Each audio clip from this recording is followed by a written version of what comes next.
কাটিহার এক্সপ্রেসে রহস্য মৃত্যু তবলার শিক্ষকের। মঙ্গলবার সকালে কাটিহার এক্সপ্রেসের যে প্রতিবন্ধী কামরা সেখান থেকে উদ্ধার হয় দেহ। তবলার শিক্ষকের দেহ উদ্ধার হয়েছে। বিশদে জানবো, আমাদের সঙ্গে রয়েছেন আমাদের প্রতিনিধি জগন্নাথ সামন্ত। জগন্নাথ, কি জানতে পারা যাচ্ছে ঘটনাটি সম্পর্কে?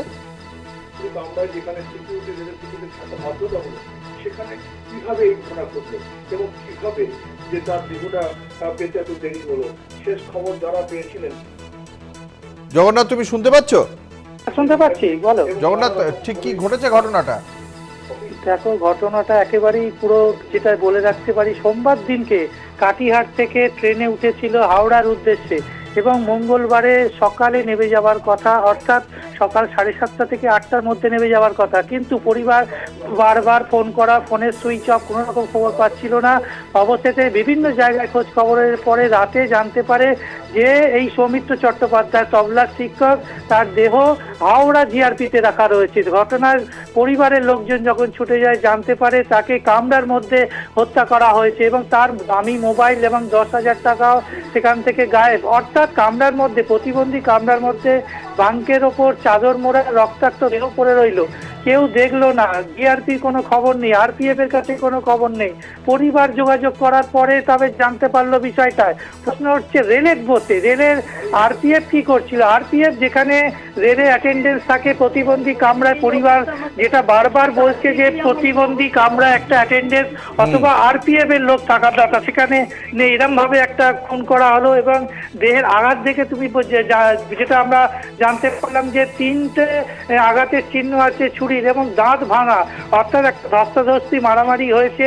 কিন্তু কোনো রকম ভাবে কামরার আশেপাশে যাত্রীরা জানতে পারলো না। রেলের কোনো রিপোর্ট হলো না। রেলের যে টিকিট, তার কাছে একাধিক পরিচয়পত্র ছিল, রেল কেন পরিবারের সঙ্গে যোগাযোগ করলো না? পরিবার খুঁজে তার দেহ উদ্ধার করলো, পরিবার যোগাযোগ করে উঠলো এবং প্রশ্ন চিহ্ন ওই জায়গায় আসছে যে বারবার এই ঘটনা ঘটছে এবং রেলের মধ্যে, চলন্ত ট্রেনের মধ্যে একটি প্রতিবন্ধী তবলার শিক্ষককে খুন করা হলো এবং তার জন্য তার ক্ষতিপূরণ যারা দুষ্কৃতীরা ঘটনা ঘটিয়ে তাদের গ্রেপ্তারির দাবি এবং রেলের সুরক্ষা নিয়ে। রেলের বিভিন্ন তুমি ঘটনা প্রায়শই শুনে থাকো যে ট্রেনের দুর্ঘটনা ঘটা এবং রেলের পক্ষ থেকে এই বিষয়ে কিছু প্রতিক্রিয়া পাওয়া গেছে জগন্নাথ?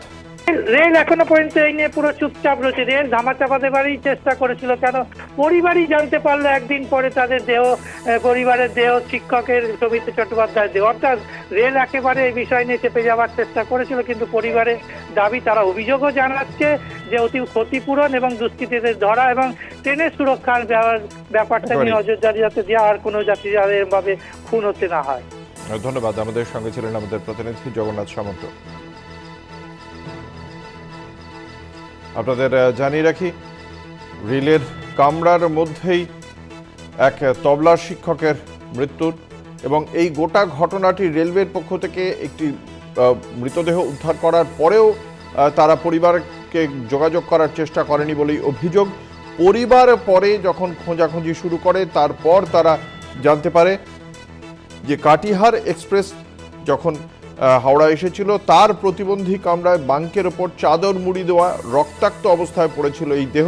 তার দেহে ছুরির আঘাত রয়েছে, একাধিক ছুরির আঘাত রয়েছে ওই ব্যক্তির দেহে। সৌমিত্র চট্টোপাধ্যায় নামে তবলার শিক্ষক, তার দেহ। আমাদের সঙ্গে এই মুহূর্তে টেলিফোন লাইনে রয়েছেন ইস্টার্ন রেলের সিপিআরও কৌশিক মিত্র। আপনাকে কলকাতা টিভির পক্ষ থেকে স্বাগত জানাই। যে ঘটনা ঘটেছে কাটিহার এক্সপ্রেসের প্রতিবন্ধী কামরা থেকে সৌমিত্র চট্টোপাধ্যায় নামে এক তবলা শিক্ষক, তার মরদেহ উদ্ধার হয়েছে। তার পরিবারের অভিযোগ যে এই বিষয়ে রেলের পক্ষ থেকে তাদের কিছুই জানানো হয়নি এবং এই রেলের এই নিরাপত্তার ব্যবস্থা প্রতিবন্ধী কামরাতেও, তা নিয়ে অভিযোগ করছেন তারা। কি বলবেন? আমার 2-3টে কথা আছে। এক হলো যে এনকোয়ারি ফেজে আছে, এখনই আমরা মানে কিছু বলতে পারছি না। তবে আমাদের তরফ থেকে হসপিটালে নিয়ে যাওয়া হয়েছিল আরপিএফ টিম এবং তাকে, তার পরিবারকে ওখান থেকে জানানোর যেভাবে নিয়ম সেভাবে জানানো হয়েছে। এক। দ্বিতীয় হলো যে প্রতিবন্ধী, উনি কি প্রতিবন্ধী ছিলেন আমরা সেটা জানা নেই। প্রতিবন্ধী কামরায় উঠেছিলেন, কেন উঠেছিলেন সেটাও আমাদের জানা নেই। আর আমরা ইনকোয়ারি করে দেখছি সহানুভূতির সঙ্গে। এই প্রতিবন্ধী কামরায় তো একটা যাত্রী নিরাপত্তার ব্যবস্থা থাকা উচিত, মানে একজন অ্যাটেন্ডেন্ট থাকা উচিত। কোথায় ছিলেন? মানে কি হয়েছে না হয়েছে সেগুলো দেখছি না, মানে আমরা না দেখে এইভাবে মন্তব্য করাটা ঠিক হবে না। আমরা দেখে নিই, কথা বলবো। ধন্যবাদ। আমাদের সঙ্গে ছিলেন আমাদের সিপিআরও, পূর্ব রেলের সিপিআরও ছিলেন আমাদের সঙ্গে কৌশিক মিত্র। তার বক্তব্য, গোটা বিষয়টি তারা খতিয়ে দেখছেন ঠিক কী কারণে এমন ঘটনা ঘটেছে, নিরাপত্তার বিষয়ে কোথায় খামতি থেকেছে, গাফিলতি কোথায় থেকে গিয়েছে, সেই বিষয়টিও রেল খতিয়ে দেখবে বলেই জানানো হচ্ছে।